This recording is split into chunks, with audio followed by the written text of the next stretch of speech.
Nous continuons sur le thème de la bienveillance qu'on va conclure et nous avons vu que la bienveillance apparaissait comme fruit de l'esprit et que cette bienveillance de Dieu en nous nous conduit à faire du bien à autrui, à être disposé à faire du bien à autrui. Nous avons vu que c'était important que nous manifestions de la bienveillance envers les gens qui nous entourent, envers les autres frères et sœurs. Et je voudrais insister sur le fait que cette bienveillance devrait nous conduire à porter du fruit. Le thème du mois prochain sera « porter du fruit ». C'est important que le chrétien porte du fruit. Et aujourd'hui, je voudrais aborder cela en disant que porter du fruit nous conduit à être utile pour les autres. Et vous savez, quand on dit porter du fruit, cela vient des paroles de Jésus-Christ lui-même dans l'évangile de Jean, au chapitre 15, verset 16. Le Seigneur dit, Jean 15, 16, « Ce n'est pas vous qui m'avez choisi, mais moi, je vous ai choisi et je vous ai établi afin que vous alliez et que vous portiez du fruit et que votre fruit demeure, afin que ce que vous demanderez au Père en mon nom, il vous le donne. » Donc Jésus nous a choisis pour nous conduire à réussir notre mission avec lui. Il nous a choisis pour nous conduire dans sa victoire et dans son épanouissement, afin que ce que je demande au Père de sa part, eh bien, il me le donne. Nous sommes invités à porter du fruit. Et quand on parle de porter du fruit, il faut bien comprendre. Personne ne peut porter du fruit pour lui-même. Et quand un arbre porte du fruit, ceux qui regardent cet arbre-là sont très contents. Le propriétaire de l'arbre est très content. Et s'il revient le lendemain et l'arbre a mangé tous ses fruits, il sera content, il ne va pas apprécier. Mais nous savons qu'un arbre ne mange pas ses fruits. Eh bien, nous portons du fruit pour les autres. Personne ne porte des fruits pour lui-même. Sinon, ce n'est pas une comparaison tirée de l'agriculture. Nous portons du fruit pour être utile au Seigneur et utile à notre prochain. Et cela peut angoisser quelques-uns parmi vous et dire, mais et moi-même? Mais eh bien, c'est un chemin par lequel tu expérimentes l'épanouissement réel que Dieu a préparé pour toi. Parce que Dieu a fait de toi, Dieu veut faire de toi un distributeur de sa joie, de sa paix. Dieu veut faire de toi un élément central dans son dispositif pour ce monde.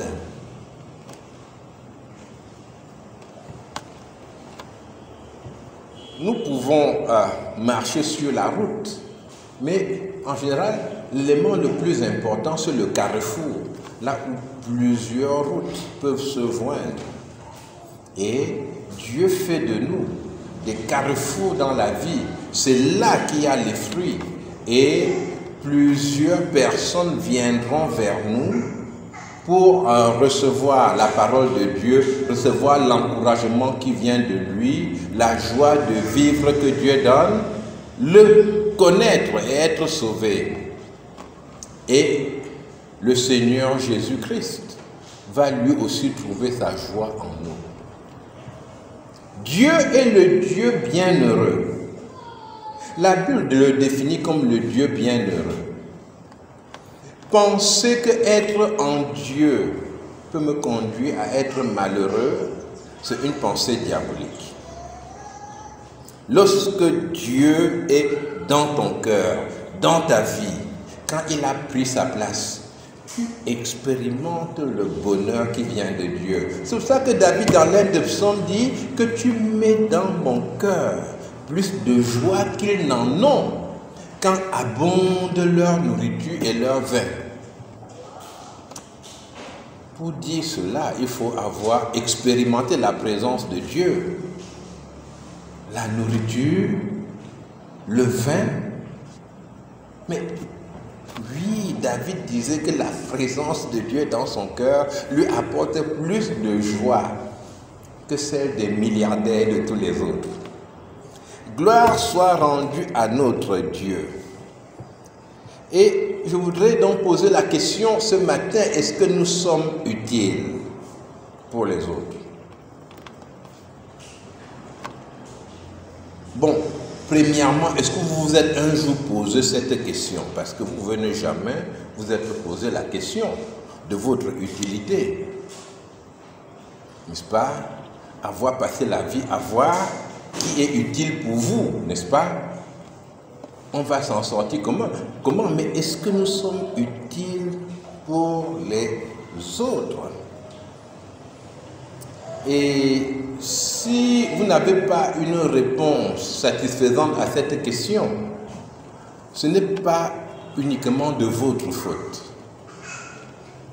Je crois que c'est aussi la faute de l'Église, les églises locales, comme la nôtre par exemple, qui n'assument pas clairement leurs responsabilités. Vous savez, on reste dans l'agriculture, n'est-ce pas, puis il s'agit de porter du fruit. Lorsqu'une plante commence à pousser, par exemple, vous cultivez des tomates, et si vous demandez des conseils, on va vous demander, lorsque le plant sort de terre et tout, on va vous dire, il faut mettre en place des baguettes que l'on plante dans le sol, qu'on appelle des tuteurs. Alors, il y en a tout plein parfois, c'est comme des grillades, des choses comme ça. Et le plant va être attaché à ces tuteurs-là et il va bien grandir. Mais si vous ne mettez pas de tuteur, vous avez peu de chances d'obtenir une grande récolte. Beaucoup de fruits vont tomber au sol et pourrir au contact de la terre. Et l'Église, parfois, ne met pas les tuteurs qui conviennent. On n'explique pas bien les choses en disant qu'il faut marcher de cette manière. Ce qui fait que beaucoup d'enfants de Dieu vivent dans le désordre et ils ne peuvent pas être utiles. Et je voudrais prendre un ou deux exemples. Vous voyez, beaucoup ne comprennent pas l'importance de la communauté. Pourquoi me mettre avec les autres? Je vous assure, parfois on entend quelqu'un qui dit « Je vais à l'église, moi, je viens seulement et je sors, je rentre chez moi. Je ne parle avec personne. Je prie mon Dieu et je m'en vais. » Vous n'avez jamais entendu ça? Peut-être vous devriez avoir un magnétophone sur vous-même parce que vous-même, il a dit que vous disiez cela. Je n'ai pas de contact avec eux. Mais celui qui dit cela, c'est parce qu'il n'a pas compris. Il n'a pas compris. Il veut dire qu'il n'est utile pour personne. Personne n'est utile pour lui. Et bon, il est un peu reconnaissant. Peut-être aux responsables qui ont mis en place une église où il peut entrer, n'est-ce pas, entendre la parole de Dieu et partir. Mais en fait, il s'en fout, parce que si ce n'est pas là-bas, il va entrer ailleurs, ou bien il va allumer la télé, il entend la parole de Dieu, et puis c'est fini. Alors ça, cela montre clairement qu'on n'a pas compris le rôle et la place de l'Église de Dieu. Ce corps de Christ, nous sommes censés développer des relations fraternelles. C'est la famille de Jésus-Christ. Et aujourd'hui, je parle d'être utile dans l'Église locale.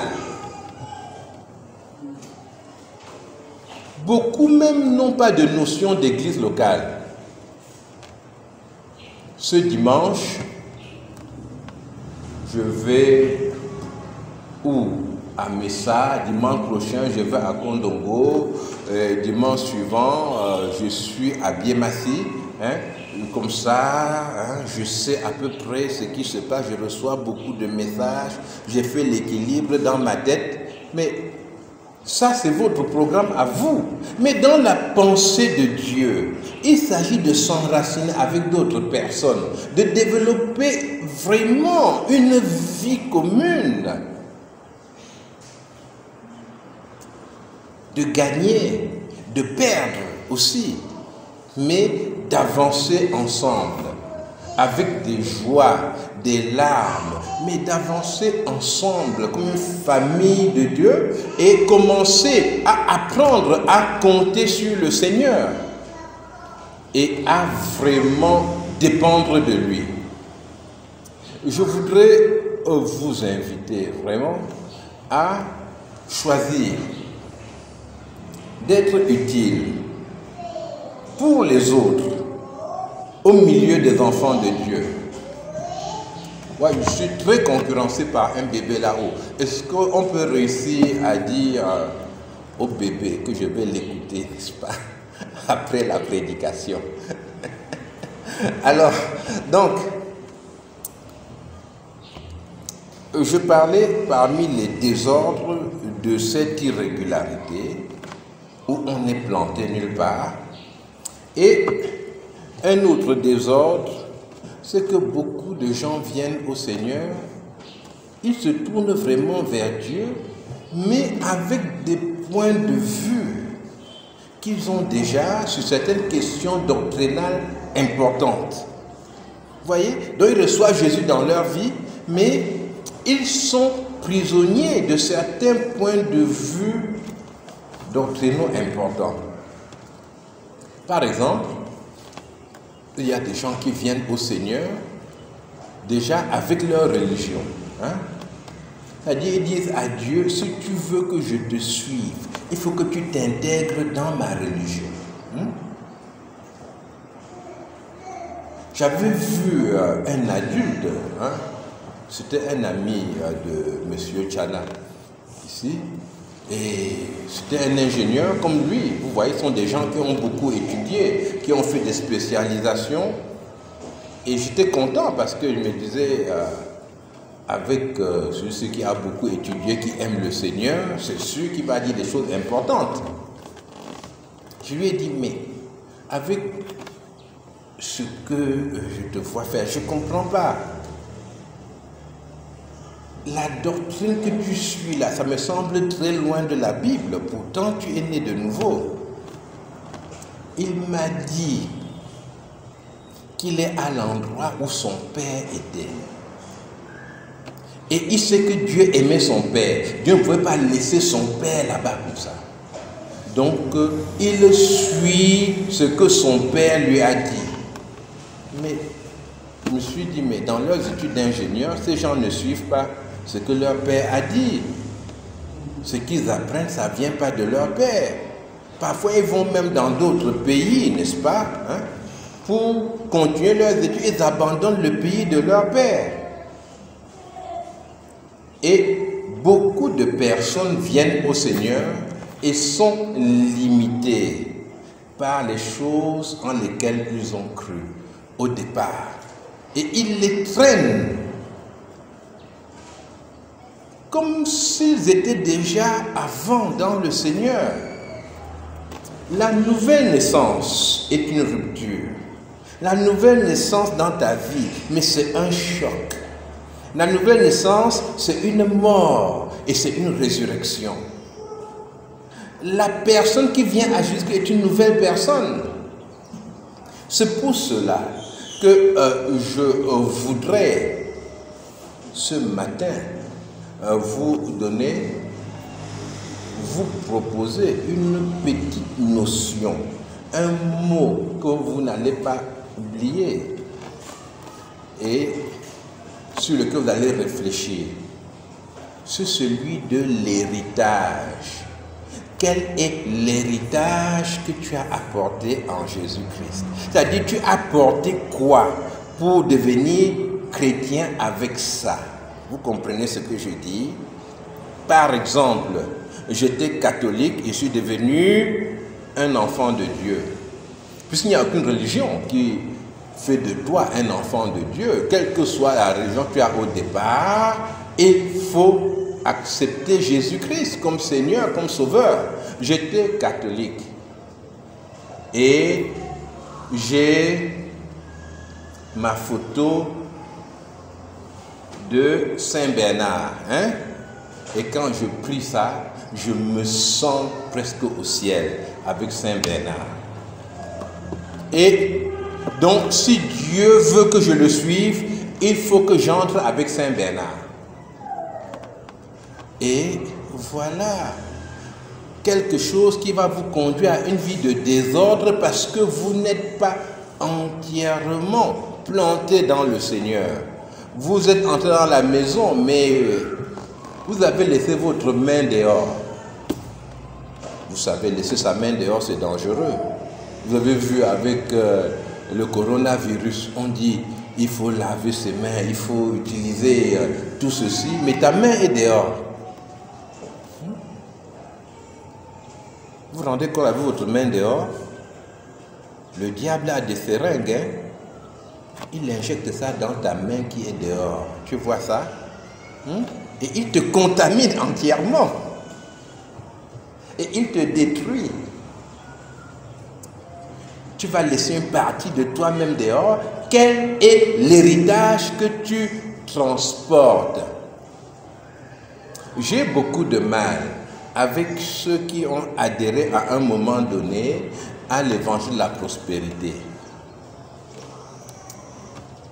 L'évangile de la prospérité fait des grands dégâts parce que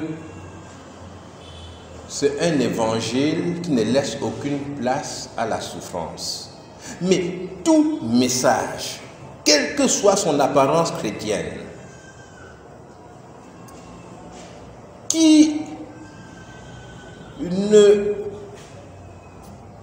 donne pas une place à la souffrance comme un instrument dans la main de Dieu pour la formation de ses enfants, tout évangile qui exclut la souffrance est un évangile diabolique.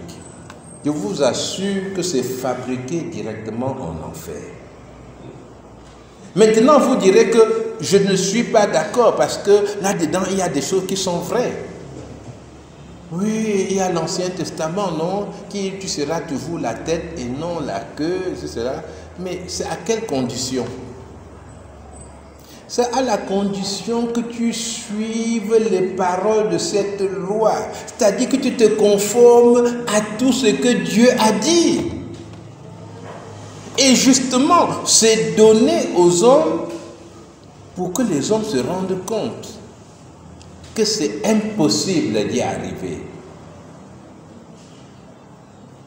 C'est impossible d'y arriver. Tu as échoué. Nous avons essayé de suivre cela, comme dit l'apôtre Paul, et puis on n'a pas pu. Alors, mes chers frères et sœurs, cet évangile de la prospérité éloigne vraiment du Seigneur et prédispose à la dépression. Beaucoup de chrétiens sont des chrétiens déprimés parce qu'on attendait que Dieu donne une voiture. Quand on vient, on trouve qu'il a mis un vélo, n'est-ce pas? Alors qu'il m'avait dit qu'il va donner une voiture. Il m'avait même donné une date. Et voilà que je vois un vélo.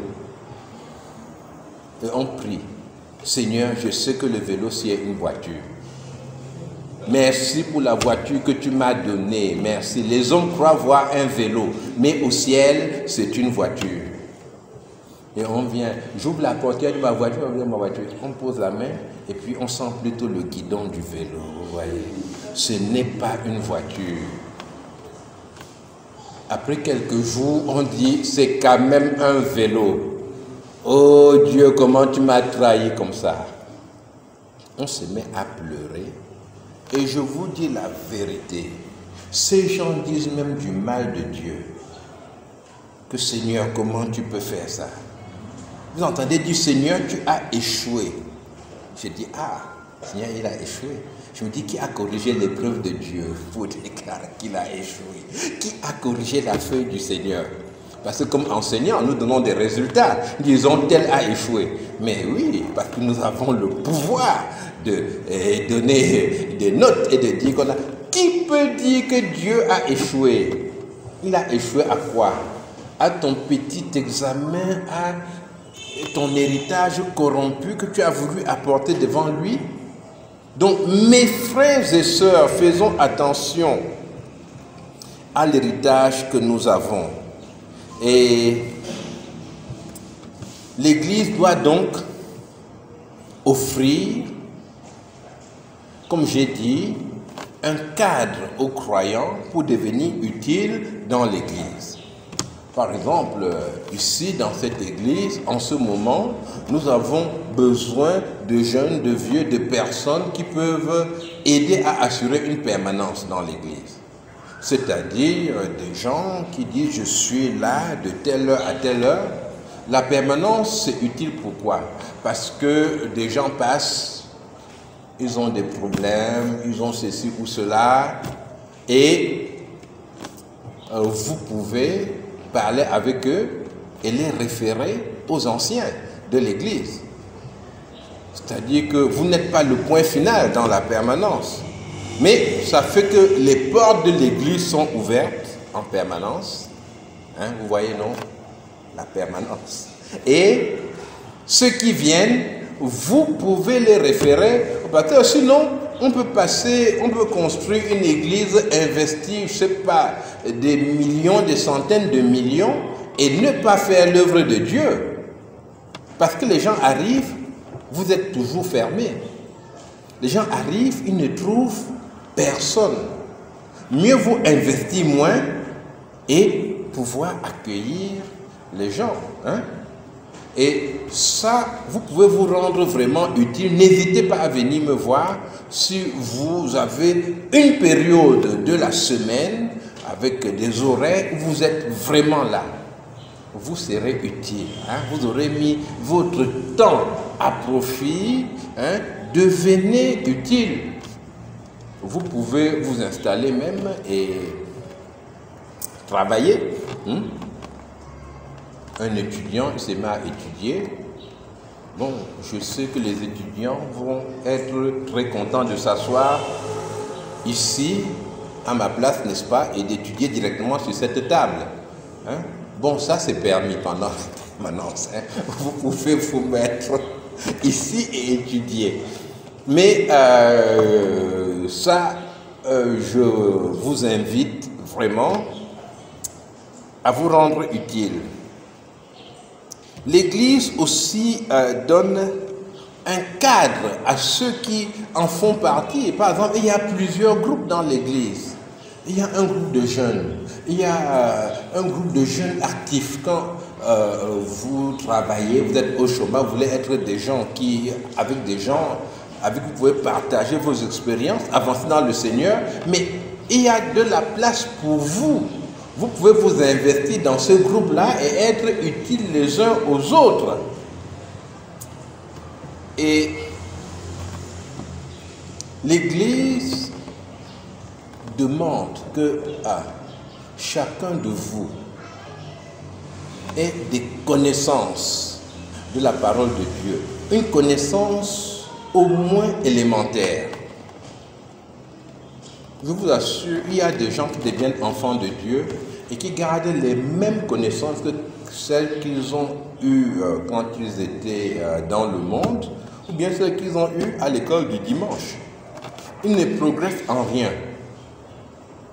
Quand on lit la Bible, on parle de Élie, ils confondent le tout, le sacrificateur et le prophète. Pour eux, ce sont les mêmes personnes. Mais on demande quels sont les enfants de Jacob là. Ils ne connaissent pas. Jacob là, c'était qui? Expliquez-moi bien, Jacob c'est qui? Mais ils connaissent les formules.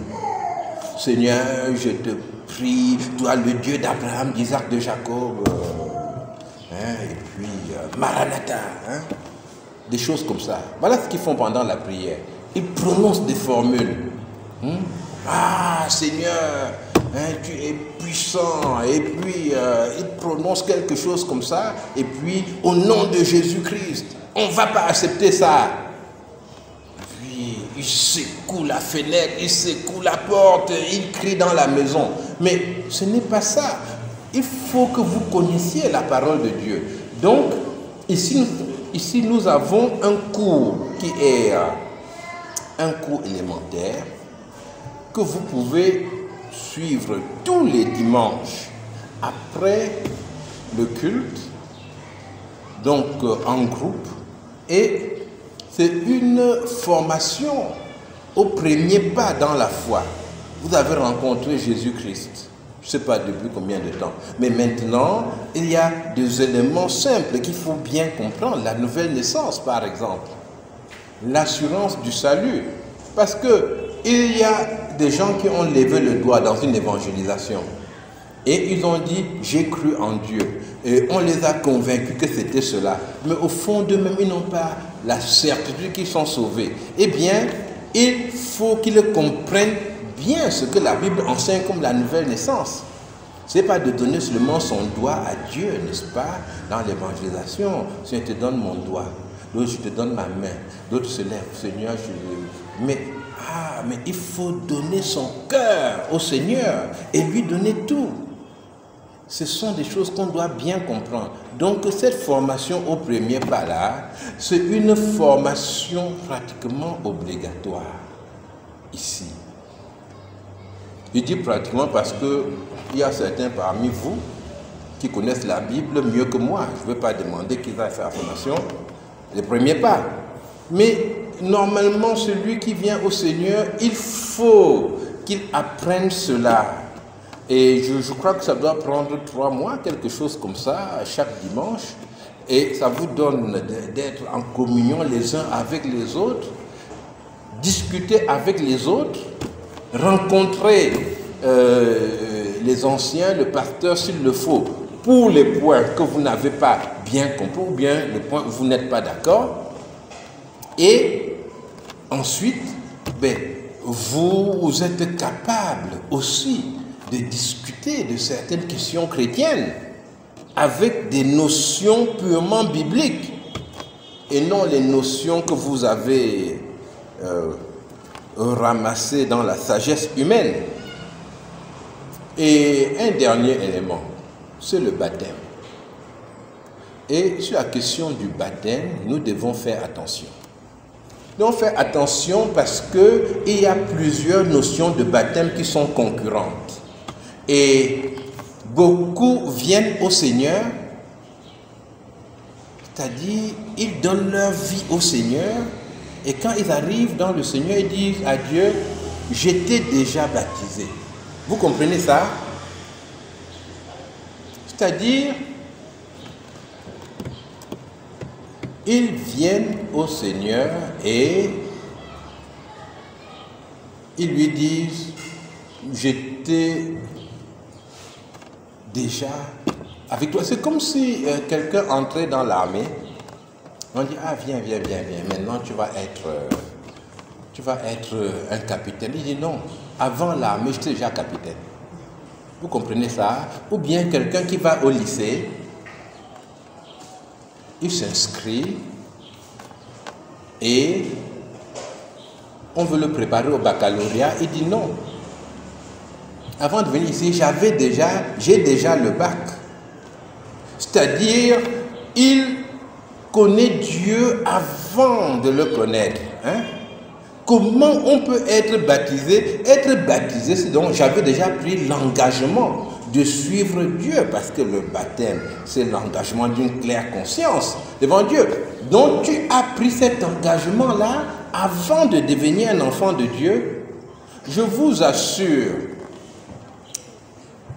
les calvinistes et les luthériens ont fait beaucoup de bien avec la réforme, n'est-ce pas, qui a eu lieu il y a plusieurs siècles, mais ils ne peuvent pas imaginer le mal qu'ils ont fait en gardant le baptême des enfants et en gardant maintenant, en introduisant, en introduisant ce qu'ils appellent la confirmation. Quand je pense mais il faut être un homme vraiment puissant pour introduire un nouveau rite dans l'église de Dieu. Vous ne pensez pas? Quelle assurance! Et je me place là, apportez-moi les enfants pour la confirmation. Ou bien les adultes. Ah, tu as été baptisé comme enfant? Non, tu n'as pas été baptisé, donc on va te baptiser et te confirmer, tu as les deux en même temps. Voilà ce que font beaucoup de protestants. Et ces gens-là, après qu'ils aient cru, prétendent être baptisés. Si on laisse passer cela, qu'est-ce qui va se passer? Qu'est-ce qui va arriver? Ce qui va arriver, c'est une liberté de plus en plus grande par rapport à la Bible. Parce qu'on voit que les groupes qui ont pris cette liberté-là